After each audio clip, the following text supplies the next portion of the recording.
Hola a todos desde España. Me encanta participar de nuevo en el Congreso Venezolano de Enfermedad Inflamatoria Intestinal.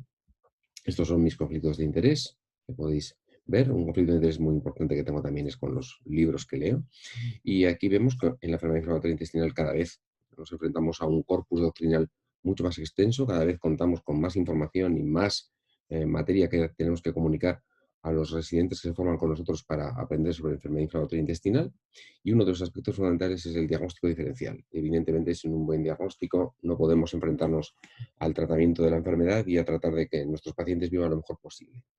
Para el diagnóstico diferencial de la enfermedad existen muchas fuentes de información. Ahí veis un libro en el que trabajamos Ignacio Marín, Luis Menchen y yo mismo como editores y que tiene unas contribuciones muy interesantes sobre los diversos aspectos del diagnóstico diferencial de la enfermedad inflamatoria intestinal.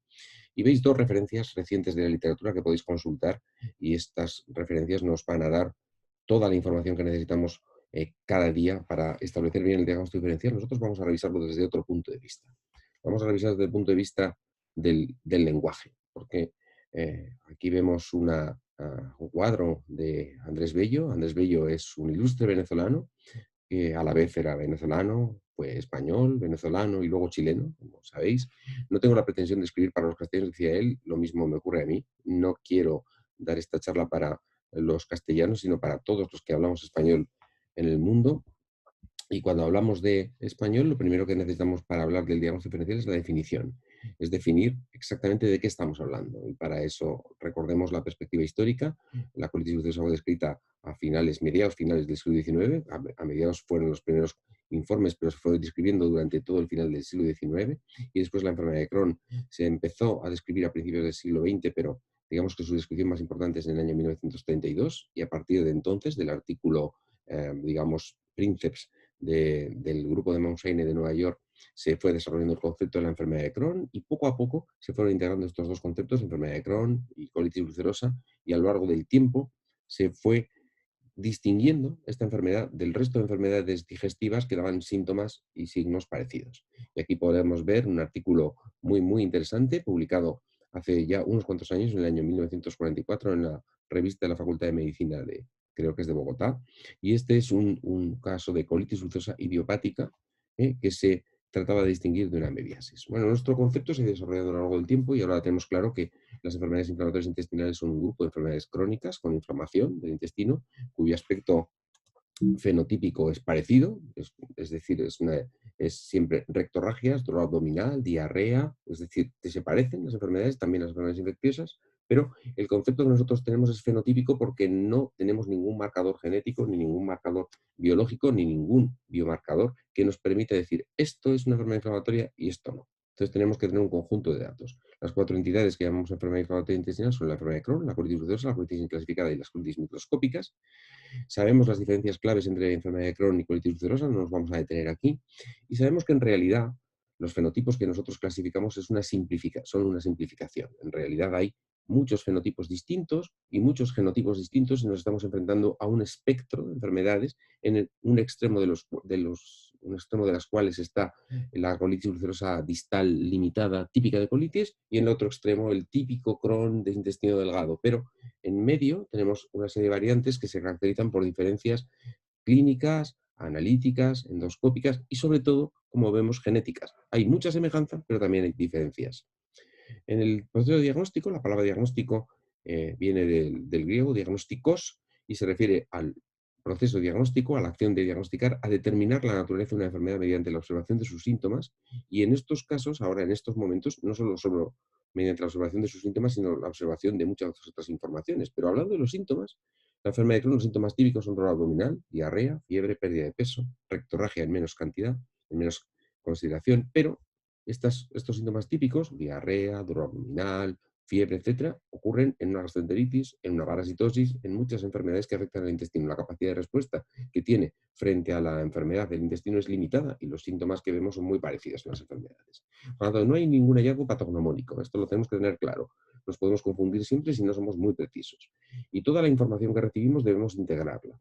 No dependemos de la biopsia, no dependemos de la endoscopia, no dependemos de la radiología, dependemos de un análisis conjunto de todos los datos que nos proporcionan las diversas exploraciones de las que disponemos y ese análisis conjunto debe estar guiado por la historia clínica y debe ser, digamos, conjuntado, unido por el clínico.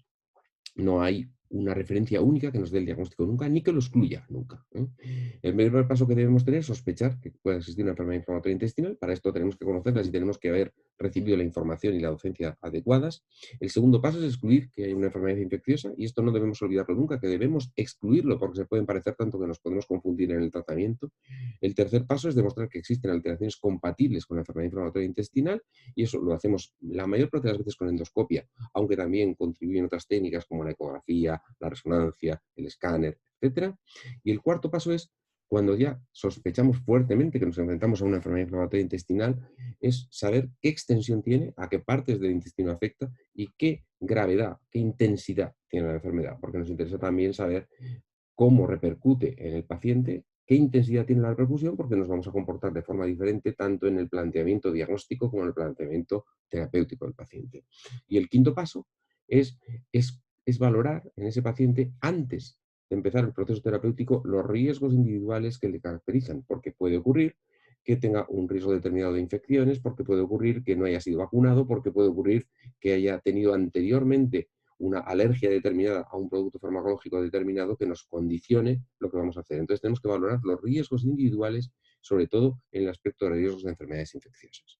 Las pruebas de laboratorio de las que disponemos hoy en día son útiles para excluir las infecciones, útiles para cuantificar la gravedad de la enfermedad, pero no son útiles para decirnos que existe un Crohn o existe una colitis. Son útiles simplemente como cuantificación de la gravedad, como exclusión de otras enfermedades y como valoración de los riesgos individuales. Por ejemplo, debemos evaluar la primera vez que diagnosticamos a un paciente con enfermedad inflamatoria intestinal el riesgo que tiene de tener una tuberculosis. Y la tuberculosis va a ser, en realidad, nuestro príncipe, nuestro leitmotiv durante la charla de este día, ¿no? Al que quiera profundizar en el diagnóstico diferencial le recomiendo este artículo de revisión, porque es un artículo que en una sinopsis de unas poquitas páginas recoge toda la cantidad de información que tenemos en la literatura sobre el diagnóstico diferencial de la enfermedad inflamatoria intestinal. Está elaborado por Cristina Gexe y Severin Vermeer y es fantástico, realmente. Y es fantástico y no cuesta demasiado el leérselo, ¿no? Pero fijaos cómo en la primera cita que nos hacen en el artículo de dificultad de diagnóstico diferencial es la tuberculosis intestinal, ¿no? Y la tuberculosis ya hemos visto en la primera diapositiva que representaba una enfermedad terrible a finales del siglo XIX en todo el mundo. Una enfermedad que causaba una enorme mortalidad. Una enfermedad que era tan frecuente y tan importante que probablemente ha condicionado la frecuencia de las enfermedades inmunes que tenemos en el siglo XX, porque evolutivamente ha seleccionado una población diferente a la que, digamos, habría existido si no hubiera existido la tuberculosis. Más que seleccionada, ha contribuido a la selección que han inducido otras infecciones previas como la peste, por ejemplo.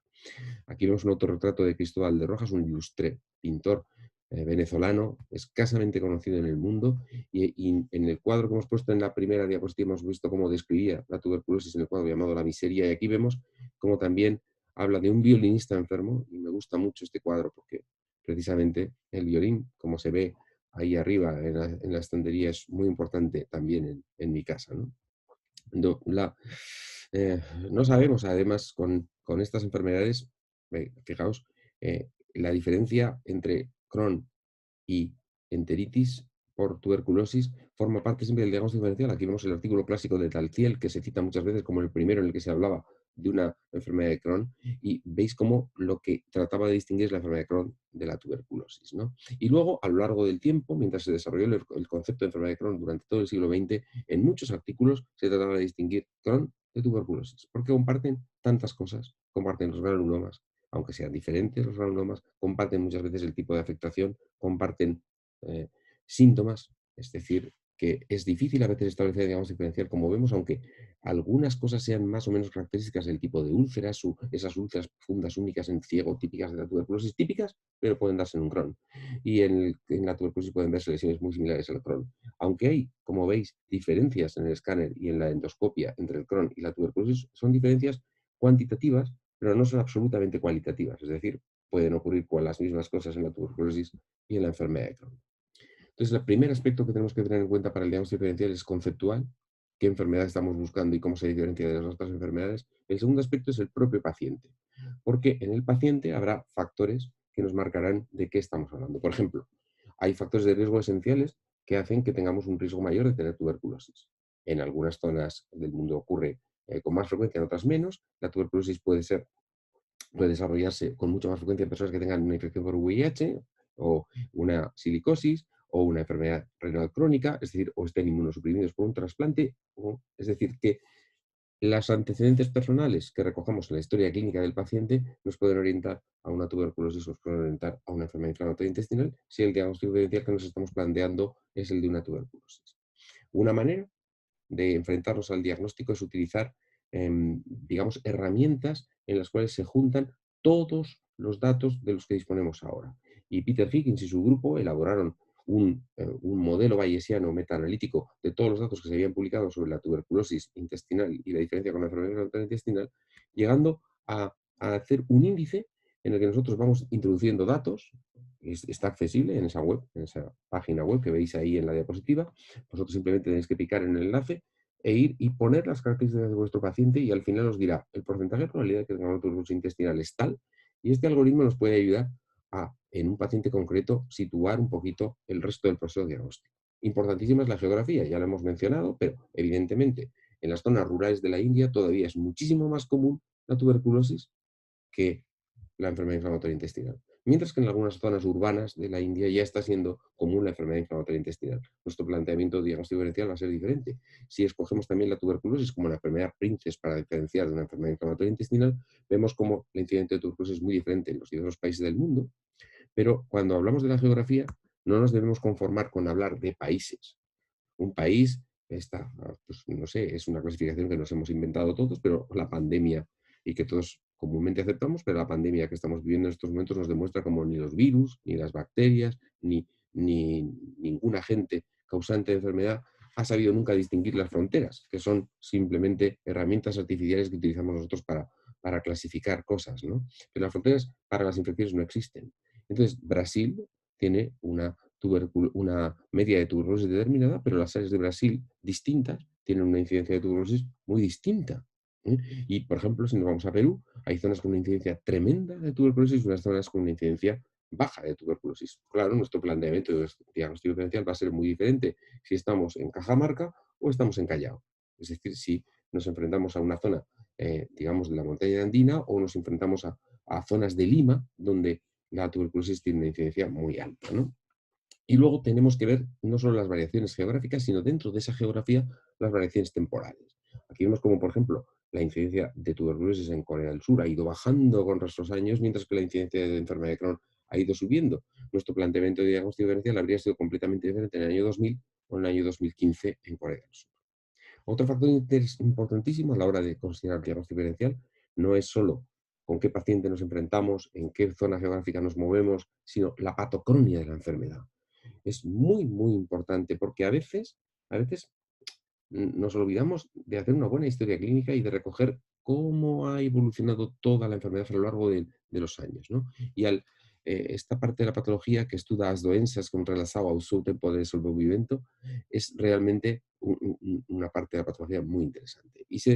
En la enfermedad de Crohn y en la colitis ulcerosa, aunque esto gráfico se refiere a la enfermedad de Crohn, se suele describir cómo a lo largo de la enfermedad pasamos de un patrón inflamatorio a un patrón estenosante o a un patrón penetrante, ¿no? Es decir, a la estenosis y la fístula o ambas cosas, estenosis y fístulas. Y de hecho, estenosis y fístulas juntas sugieren fuertemente un diagnóstico de enfermedad de Crohn, ¿vale?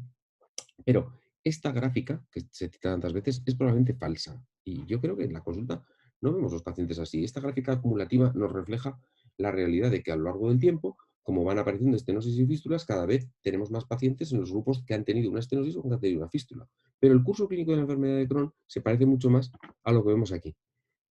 Es oscilante en cada paciente. Hay pacientes que están en una época con fístula que luego cierra, una época con estenosis, o pueden compartir, o pueden no tener ninguna época de esas cosas, o pueden pasar un patrón inflamatorio. Es decir, es dentro de cada paciente es más oscilante. Y entonces nosotros tenemos que recoger la historia clínica de cada paciente con detalle para poder pensar qué es lo que ha ocurrido en ese paciente, qué es lo que está pasando en ese paciente y en qué se parece a una enfermedad de Crohn o no. ¿Y por qué es la patogenia importante? Pues fijaos, por ejemplo, nosotros introdujimos en el tratamiento de la enfermedad inflamatoria intestinal los anti-TNF hace ya 20 años. En el año 2000 empezamos a tratar pacientes con anti-TNF. Y en el año 2001 aprendimos que algunos pacientes a los que poníamos anti-TNF, a los que en aquel momento solo infliximab, porque no había otro anti-TNF disponible, lo que ocurría es que aparecía una tuberculosis que no había sido detectada en los estudios preclínicos del infliximab, a los que en los estudios preclínicos se habían expuesto al infliximab alrededor de 2.000 personas. Pero en el momento que se liberó, se comercializó infliximab y se empezó a tratar a miles de personas, apareció que al segunda, tercera dosis, algunos pacientes desarrollaron una tuberculosis clínica. Y aprendimos una cosa: estas dos enfermedades que estamos diferenciando tanto pueden coincidir en una cosa, en que con un tratamiento que estamos utilizando para controlar la actividad inflamatoria de la enfermedad de Crohn o de la colitis, favorecemos la aparición de una tuberculosis clínica en aquella persona que tiene una tuberculosis latente, porque impedimos el efecto de, digamos, de barrera que tiene para el desarrollo de la tuberculosis clínica el granuloma, que depende en gran parte de la acción del TNF-alfa. Y si lo bloqueamos, pues pasa esto. Entonces nos vamos a los ejemplos. Hemos citado varios factores que tenemos que tener en cuenta a la hora de hacer establecer el diagnóstico diferencial, ¿no? Pero ¿no? Además de la tuberculosis que hemos utilizado como eje de la pequeña charla que damos, están otras enfermedades. Y vemos ejemplos. Esto es un ejemplo clínico. Esta es una paciente nuestra, en nuestro hospital, que es una paciente que llegó embarazada, que llegó con síndrome emético, vomitando sin parar, y el síndrome emético era tan irracional que tan importante, que en lugar de poder atribuirse a una epiremesis del embarazo, era obvio que pasaba algo distinto, orgánico en esta paciente, ¿no? Y entonces se hizo una gastroscopia, y en la gastroscopia se encontraron estas imágenes que veis allí en el duodeno, y se vieron múltiples úlceras en el duodeno. Y cuando se le hizo una resonancia, se vio que tenía una dificultad de vaciamiento del estómago, porque había también engrosamiento e inflamación de la pared duodenal. Y entonces se pensó, esto pues puede ser una enfermedad de Crohn, porque era una paciente joven, era una paciente que tenía estas úlceras en el intestino, y una paciente con engrosamiento de la pared evidente en la enteroresonancia que se llevó a cabo, ¿no? Que veis que está embarazada, vemos el feto abajo, ¿no?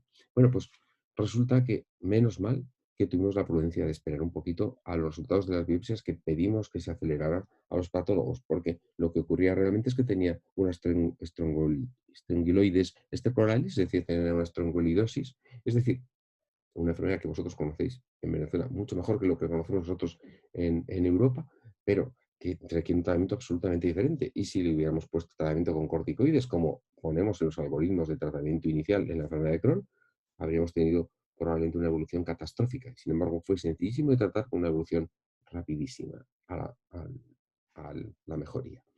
Este punto nos vuelve a recordar que en el diagnóstico diferencial no paramos nunca en la enfermedad inflamatoria intestinal. Esta chica, aunque hubiera estado diagnosticada anteriormente de una enfermedad de Crohn, antes de poner los corticoides tendríamos que habernos asegurado de que no había un estrongiloides en este duodeno, ¿eh? Es decir, el diagnóstico diferencial es un proceso que debemos considerar cada vez que vemos al paciente. Pero si nos vamos a esta lesión que vemos en el recto de una persona y vemos estas úlceras, igual podemos olvidarnos de que lo que ocurre es que tiene una sífilis. Es decir, una proctitis debe siempre motivarnos un diagnóstico diferencial con enfermedades de transmisión sexual, enfermedades que a veces requieren un tratamiento, bueno, que siempre requieren un tratamiento totalmente distinto de la enfermedad inflamatoria intestinal, de la colitis ulcerosa o de la enfermedad de Crohn, que parece estas lesiones que tenemos en este recto. Y yo creo que para enfrentarnos al diagnóstico diferencial, una entidad especial de la enfermedad inflamatoria intestinal es la reservoritis. En la reservoritis se producen fenómenos que tienen que ver con una nueva inflamación que aparece en el reservorio a veces, y otros fenómenos que son de naturaleza isquémica o de naturaleza de complicación de la cirugía, de aparición de fístulas y complicaciones que tienen que ver más con la cirugía que hemos hecho. Y a veces es muy difícil establecer el diagnóstico diferencial y se cometen errores que tienen graves consecuencias sobre la evolución del paciente. Yo recomiendo no solo los artículos que hemos visto antes, sino esta serie educativa de la UEG, de la Asociación Europea de Gastroenterología, que se llama Errores en, que tiene una información de grandísimo interés y que nos sirve mucho para el aprendizaje. Y, por ejemplo, el capítulo de errores en la pouchitis, en la reservoritis, escrito por Yoda Sigal, Susan Clark y Alisa Hart, de Londres, nos muestra que tenemos que tener en cuenta estos factores antes de poner un tratamiento. Y lo veis ahí, como puede haber una disfunción del reservorio, una inflamación real del reservorio, una inflamación que puede depender de que hay una sepsis pélvica porque hay una fístula permanente no bien tratada previamente, etcétera, etcétera, etcétera. Y yo recomiendo muchísimo que utilicemos esta serie.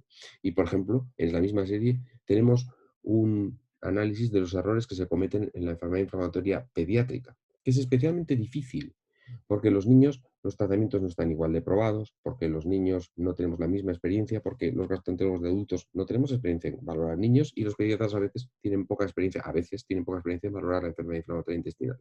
Esto lo debemos hacer en conjunto con equipos formados por los pediatras y los que somos más expertos en enfermedad inflamatoria intestinal y debemos tratar de evitar cometer errores, especialmente con las enfermedades congénitas que pueden parecerse a una enfermedad inflamatoria intestinal y que requieren un tratamiento totalmente diferente, como las enfermedades de granulomatosas por déficit inmunológico, ¿no? Es decir, hemos hecho un rápido repaso a lo que es el diagnóstico diferencial de la enfermedad inflamatoria intestinal, un rápido repaso y nos queda una sola palabra, que es final, que remata, cierra o perfecciona algo. Y yo quería, para acabar esta brevísima charla sobre el diagnóstico diferencial de la enfermedad inflamatoria intestinal, citar al maestro Abreu, que dice esta frase que nos dejó, entre otras cosas, esta magnífica frase: que nunca podré decir misión cumplida porque yo ando en un compromiso de vida, para mí entonces no hay ninguna misión cumplida. La misión es un proceso sin fin, hasta que Dios quiere. Efectivamente, la misión nuestra de tratar, diagnosticar y ayudar a los pacientes con enfermedad inflamatoria intestinal es una misión que no tiene fin, que no acabará nunca hasta que la enfermedad inflamatoria intestinal desaparezca porque seamos capaces de curarla o seamos capaces de prevenirla de forma absoluta, lo que parece que está todavía un poquito lejos en el horizonte. Dentro de todos los procesos que nosotros tenemos que, digamos, pasar a la hora de enfrentarnos a la enfermedad inflamatoria intestinal, el proceso diagnóstico es el proceso que exige más rigor, el proceso que exige más capacidad intelectual, el proceso que exige más paciencia, más sapiencia y también más modestia, más el consultar con los colegas, con los amigos, el buscar información para tratar de conseguir un buen diagnóstico diferencial, un buen diagnóstico definitivo que nos permita tratar bien al paciente con enfermedad inflamatoria intestinal. Y nada más, gracias y espero que podamos dialogar los días del Congreso.